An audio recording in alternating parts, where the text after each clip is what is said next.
we wouldn't have done otherwise. You're absolutely right, yeah. Bloody shame.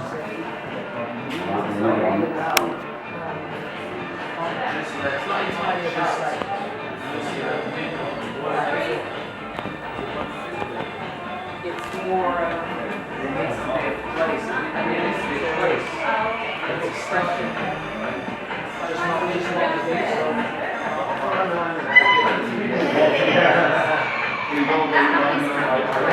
I should just introduce Dee Dee. Dee Dee was an important doll in Tina's collection and developed her clothing wear over a number of years. So this is Dee Dee the doll overseeing proceedings. So yeah, you will see some pictures up here that Tina took of Margaret Thatcher. She did actually meet Margaret Thatcher, and it was a seminal moment in her life that she often talks about. She actually managed to get tickets to, oh, I should just say Tina was not a Tory. She was an anti-Tory. She was an anti, but she had contacts in the Tory party. And she actually shook, you'll see the story in her writing, she actually shook Margaret Thatcher's hand. And Maggie turned and said to her, it's not all, she thought she was a young conservative. She said, it's not all about politics, you know. It's about friends for life. And those were Margaret Thatcher's words to Christina. This moment is captured on film. Well, not the moment where she said something, but a moment that was on the news. And you will, well, I'll let it speak for itself. The only budget in the country is Morecambe still using imperial weight to protect against European policies. Hang on, if you missed it,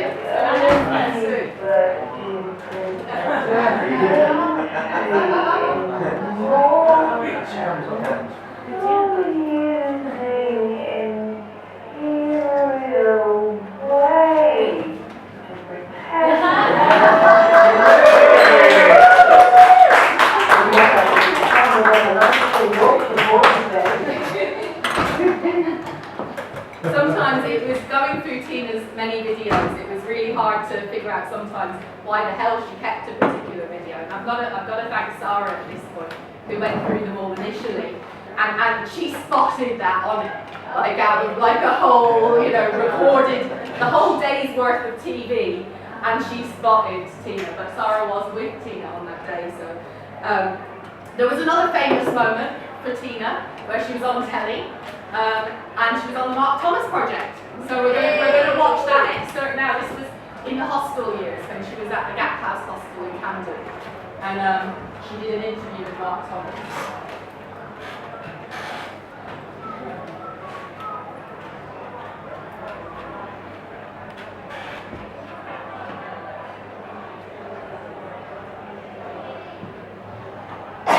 I was about one thing, it's about saying you do not have to take this shit. Look at the stuff that goes on each and every day from Reclaim the Streets, who squatted a fucking motorway. Not a house, which is a deal, but a motorway. The police are lined up, the fucking Reclaim the Streets mob are lined up, big sounds pumping through, and there's some stilt walkers, huge stilt walkers. Right? And they've got these amazing bell dresses, they're like Marie Antoinette bell dresses. They're right up the front, they're like, give me some of that, give me some of that. Big sounds pumping out. Underneath the dresses, they have people with pneumatic drills. They cannot be heard because of the sound systems pumping out the music. The people with pneumatic drills are digging up the tarmac and planting trees in the fast lane of a motorway.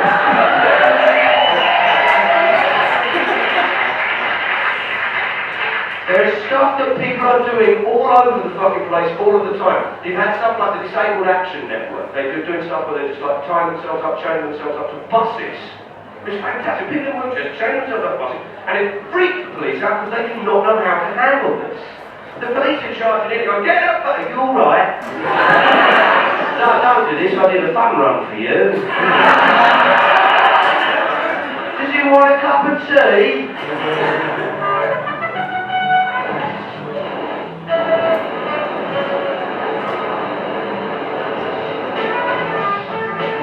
For those of you who are watching this program, and you have taken drugs, this is happening.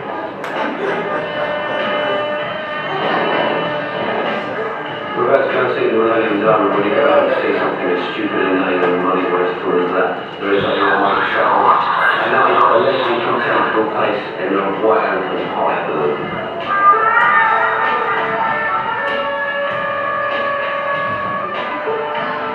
Where are you living at the moment? At the moment, I live in a hostel. It's a small hostel in London, and there's a lot of problems with funding. It's not, there isn't money for things. Why did you leave your parental home? I didn't get on with my mum, but I mean, most people, they have clashes with the family. But with my mother, it was quite bad at that time, and I was given a week to move out, to leave, and I had no money. What was I to do? So at that time, I lived in a squat. It's a roof over your head, but it's not the most ideal situation. Did you have a sense of achievement of having gone from being homeless into the hostel? Yeah, because it's like I found somewhere. I have got a roof over my head. You can walk when you go to sleep. You're going to wake up warm. You've got hot water. You've got the basic things.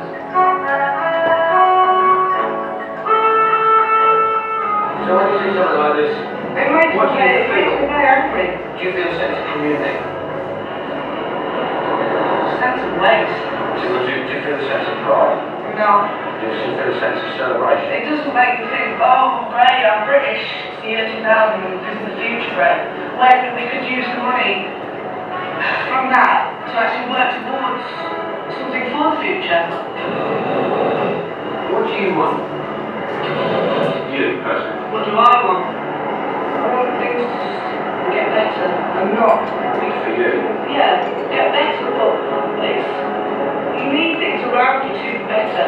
4 years from now, where do you want to be? 4 years from now, I want to be out of the hospital situation, living independently, not to rely on people. That's what I mean, I've relied on people for so long now. It's a very simple thing where it's just get out and have my own freedom.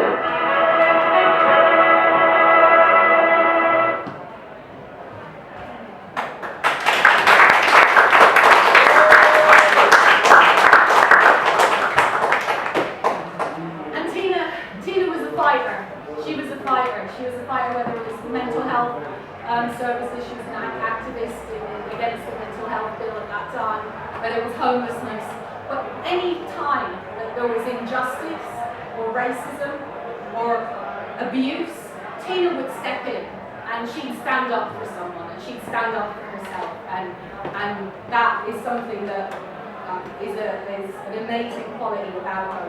And within 4 years she did have her own place. The infamous 21 Mornington Crescent, the House of Banality, which if anyone ever went there, you'll know it was an amazing wonderland of bonkersness. From the random mannequins up the stairs, to the glass eye on the front of the door, to the just everything. Just massive collections of everything, which I've tried to capture a bit from, the Myra Hindley Fox, etc.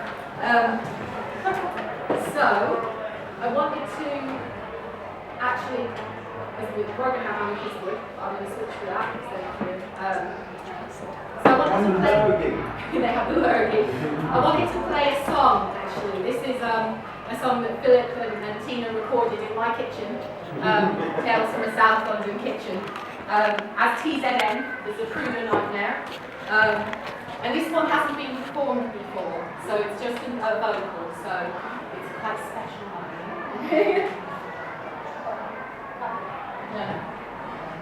The JFK. But there have been mysteries surrounding the death of JFK. Don't read that off. It is the birth of the modern conspiracy theory, don't you know? But this one is about a little lady who took what possibly could be even better footage than what Abraham Sapir took. She was called the Babushka lady. Her early life, which was fascinating, and she was like me, I didn't have the same fraught family, excuse me saying, but she, like myself, where she came from was too small, and she was too big a personality, so there's a lot of us came to London town. I was in the 80s, and I ended up in squats. And she came and frankly fell into hospitals. But it's the same kind of thing, all these personalities and characters, and they come to London to be themselves, where they just can't do it where they come from. So I wrote something for Tina. The first thing I wrote was she meant it, because she wasn't joking about anything. This was somebody who was brutally sincere. It could manifest in different ways. I remember the beautiful arguments you and Tina used to have, because she was so real, and she really wasn't, you know, she was really sincere to you. She's from the test somehow. Yeah, it was hilarious, because you guys were obviously, you know, made for each other. You just screaming at you. I did a gig where Poe came back, and she was having a go at it. It was great. You knew you were dealing with somebody who was real. It was great. But well, this is. I said, Tina was upset because I think she left the CDs in the cab. Yeah, that's what happened. And then I said, well, maybe they didn't exist or something. Yeah. And it was a little insensitive. She was really like upset by it. Boy. Creative temperament. It's got to be done. Hey. Sorry. But it's not like I see people. I see men and women. I see trans and gender non-specific. I see straight and gay. I see spectrum of sexuality. I'm not bothering with any of that at all. I'm certain that Tina Hibbins only saw people. I don't think she was interested in labels. She was interested in people. I think Tina saw people. The outlaws came to London in the old days, escaping where they came from and who they would have become if they had stayed where they started. They took squats and lived rough on sofas and floors, signing on and then working. Or, not at all. Building lives from nothing, creating scenes and histories together, and here we are, in the Tina space that you were to create, for others and herself, where she could be herself, and through which we could appreciate her and appreciate each other, as we are here now. They made art, and so brought truth and beauty and anger and politics, and everyone else into it. Tina defected from the north of England. Tina used art to make sense of it all and say how things were for her. Tina found and made relationships for herself that were good and positive, and entered people's lives through performance, cabaret, shows and public events. She had a big bookshelf full of art, and the history of Mr. Sid Vicious, her alter ego, through whom she did, what, bad things? Horrible things? No, she did good things. I was certain that Tina was open to everyone. Tina probably had no idea how much she contributed to integrating openly gay women into the world. She did it by being herself and expecting everyone else to see her as a person. It worked, I loved it.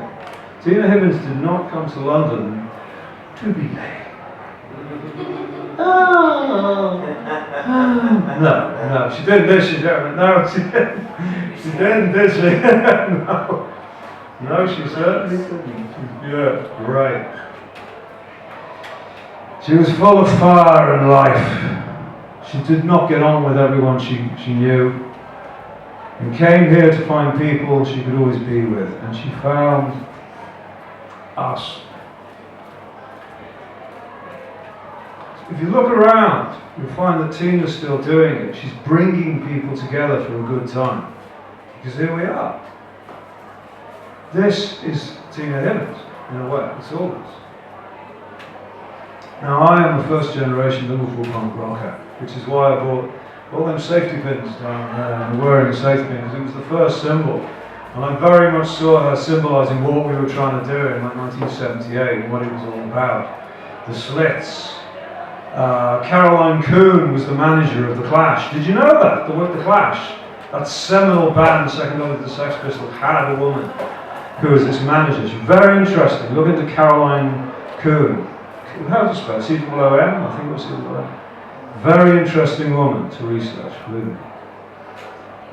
Well, I knew what she was doing and I signed up for it. And I knew sincerity and honesty when I saw it, just the right sort. Tina used to call me up and we would chat about someone she kept an eye on. Yeah, I very much appreciated Tina's backup. I had a very bad experience 2 years ago on the Edinburgh Fringe with a very, very strange person I tried to work with. Tina used to phone me up, we'd have long chats about what this woman was posting.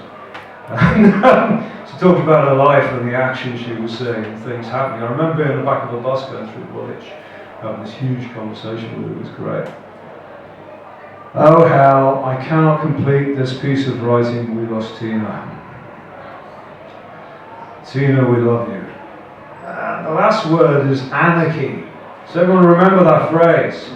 Anarchy! Do you want to shout it now? Anarchy! Thank you.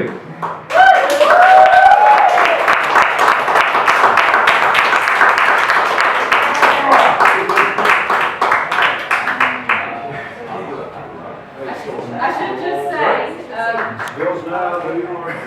there was many things that Tina despaired of me, and the moment when Paul looked over to me for a bit of musical knowledge was one of those moments, because I had no knowledge whatsoever, and she despaired of my lack of knowledge of music and pop culture. She also despaired of my lack of knowledge of the paranormal, or interest in the paranormal and ghosts and popping cysts. And you should see my YouTube feed. It's quite instructional. But I wanted to invite Callum, who's written a poem as well, to come up and say something. You wrote last night. I need to remember it still. You can say anything you want.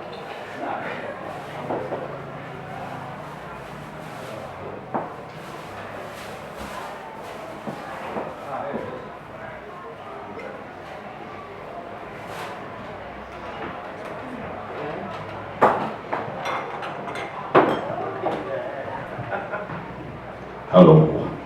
So I met Tina through, I'd imagine, through Philip Raymond Goodman here, because a lot of things happen when Philip Raymond Goodman's around, and Tina is around at the same time. So I think it was probably around 2012, and I saw her in quite a lot of different places, a lot of different events, and she was always the most interesting person in that event, normally. So I've just done a very small poem called Ode to Tina. So, knew you as Delia before meeting Tina, brave and hilarious, relaying with relish any past misdemeanor or future plan, atoms splitting, ideas fizzing, not one for I can't, always I can. Close friend to Catboy and his incarnations. Of your partner Karen, you talked of her with utmost affection. You embodied the other London from your birthplace Morecambe. Poltergeists and spirits visited you often. Noodles were neon, braces were worn, music and wine flowed on till dawn. From Mornington Crescent, the city spaces formed your creations. You were a lord of the hedonist, wide-eyed with elation, championing the dispossessed. Now we are all poor, most heartfelt person in this universe, and the next one, I'm sure. Thank you.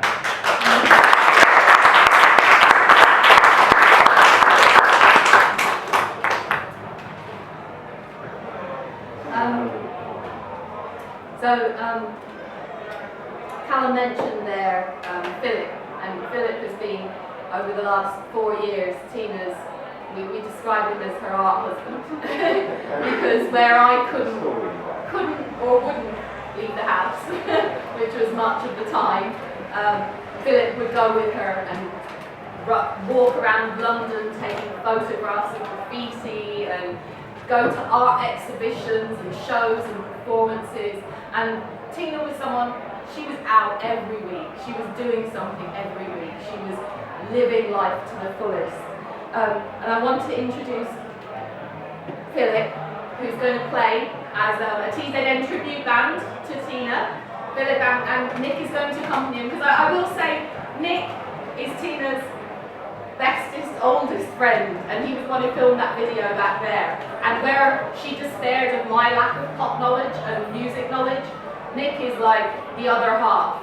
Nick is like, they would get together and talk, and I wouldn't understand a damn word they were saying. So, now saying, just get on with it. So come on, TZN. Woo!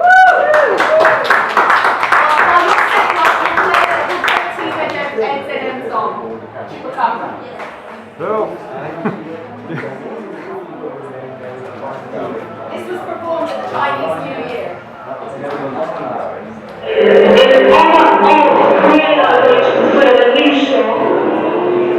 I've got to put my guitar back in this one.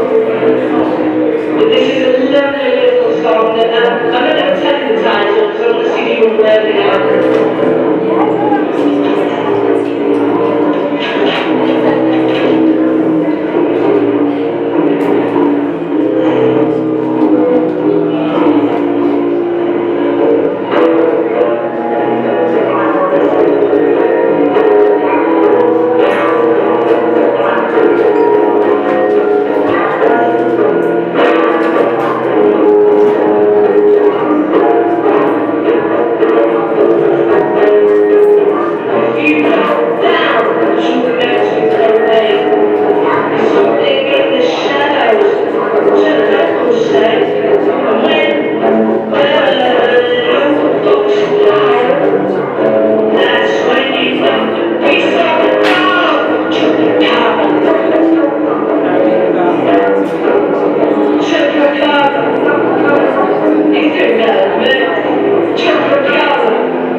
We're taking a break now for 5 minutes.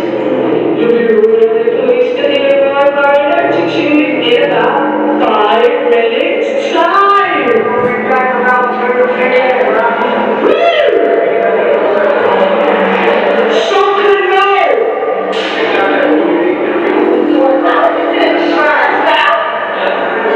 That was a really good shot through that. Yeah. You want to put a little bangers with your favorite guitar? His bass is bigger. His guitar actually knocks down my flat.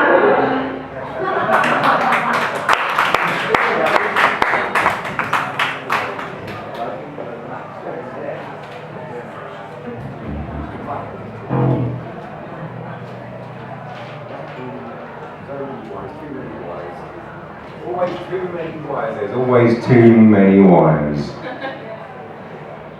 I'll now just ask this individual question. What's your name? My name's Nick. Is it just Nick? You don't have like a TZN name or anything? Okay, I'm going to have to name you then. Baptism of fire. Right. You will be Old Nick. Thank you. So this is Old Nick and Catboy as the Savuda Nightmare, aka TZN. We'll play Tina's introduction to that at another point, but let's just get on with it. Okay, this first song was a song we wrote for a exhibition in an underground car park, and it's about an individual called Baphomet, who unfortunately can't be here tonight, but he sends his regards.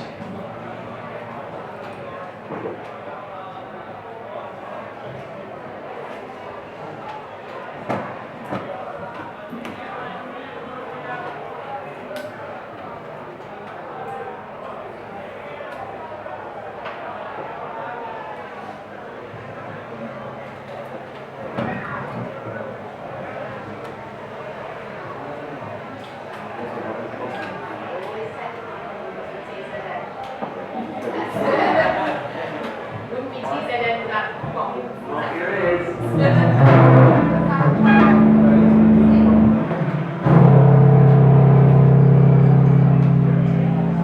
Might be going out now. God knows how to make that noise. Samples on this song, but now it's not working.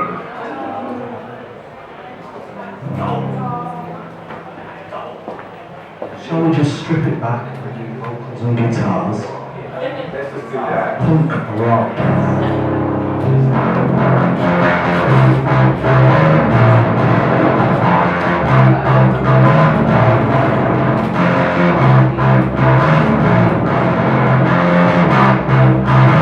Let's be honest, lads. Who hasn't woke up next to a pig after a night out? We've all been there.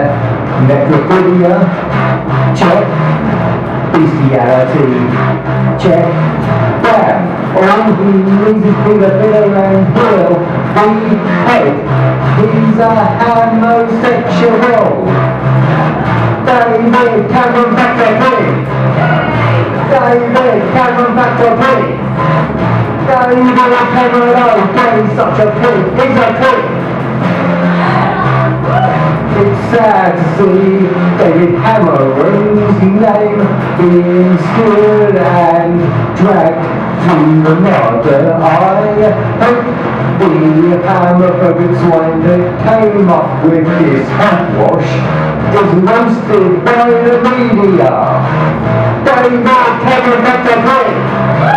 Everyone join in. David Cameron back to pig. David Cameron, oh, he's such a pig. He's a pig.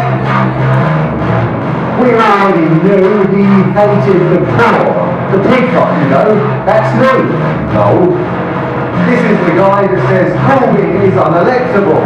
It's blatantly true. He's a pig cocker and we all know it. David Cameron wants a pig. David Cameron wants a pig. David Cameron, oh, Daddy's such a pig. He's a pig. Holy shit. Just like that episode of Black Mirror. Sex for the pig and contempt for the poor. David Cameron is not like in the UK right now. He's made a lot of people's lives miserable, and he's an elitist pig.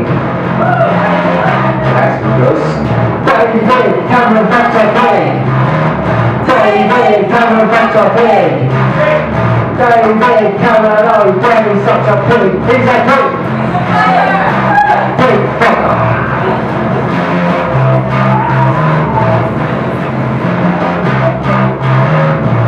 Now, for those who don't know, he was at Oxford University. He wanted to get in the Piers Gadsden Society, but in order to do that, he had to part a member of his cabinet, if you know what I mean, in a dead pig's mouth.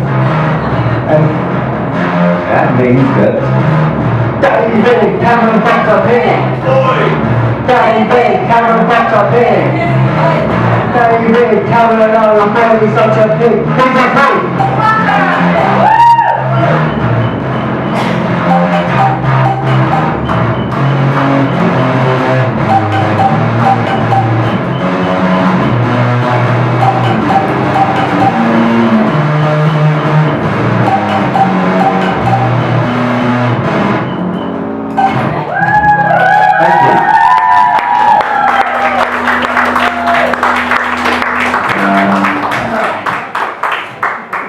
Do another one. Yeah. Oh, Nick, can you remember the bass line to the Baphomet song?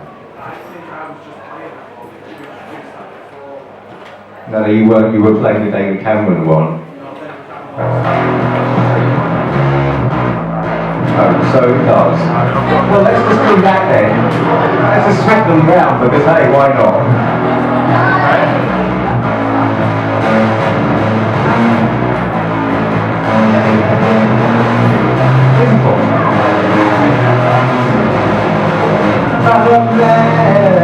Nobody's back, Matt.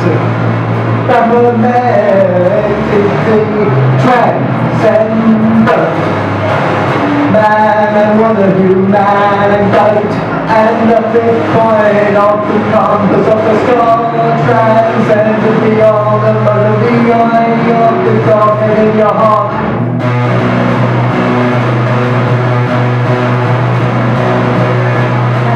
Baphomet, oh Baphomet, my sweet Baphomet, Baphomet, oh Baphomet, my sweet Baphomet.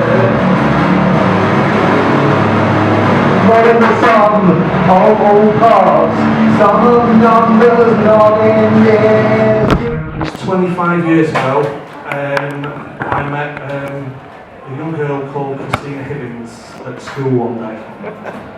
She had fried eggs painted on her shoes, and she was walking down the corridor doing the middle bit from Grooves in the Heart, you know, the 1, 2, 3, boo, over and over again, and I remember thinking, I've got to make friends with that person. So I did, and my life changed forever. She was one of the most honest, fearless, loyal, inspiring and fun people to ever be around. And we started a band, first of many. I'm going to do a song now from our first ever recording. And it was the early 90s, and I don't know whether you remember, there was a musical movement called grunge. Yeah, good line. Me and Tina were kind of people who were sort of really popular and sort of on the football teams and sort of the popular kids, all started getting into grunge and buying Doc Martens and army coats and stuff that we've been doing for a good few years. So Tina put pen to paper and wrote the following little ditty. It's called Fake Grunge Queen.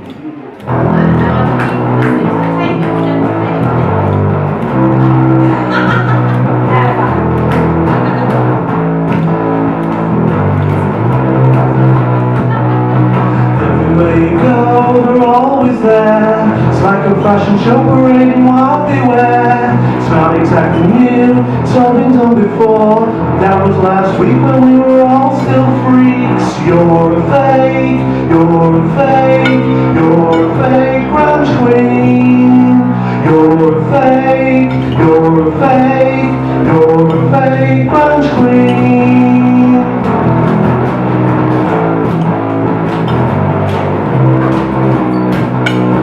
Everywhere you go, you hear the same song.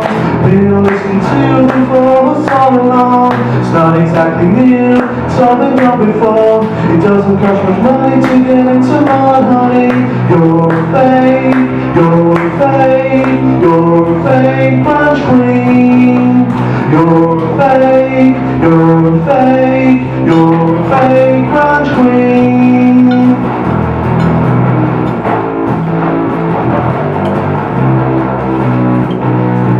Everywhere you go, you see the same kids reckoning the race cause they've been to one gig. It's not exactly new, it's all been done before. Your new dog squeaks, so train them in next week. You're a fake, you're a fake, you're a fake grunge queen. You're a fake, you're a fake, you're a fake grunge queen. Yes, you're a fake, you're a fake, you're a fake grunge queen. Thank you very much. And I was going to do another, but sorry, I'm not really used to sort of speaking and it's all getting a little bit much. So I'll end on the just to let you know that me and Tina were obsessive about the band called Sex Pistols. And when I got the sad news on that cruel, cruel day that Tina was no longer with us, I was reminded of something Mr. John Lydon once said. Ah, ever get the feeling you've been cheated? Thank you.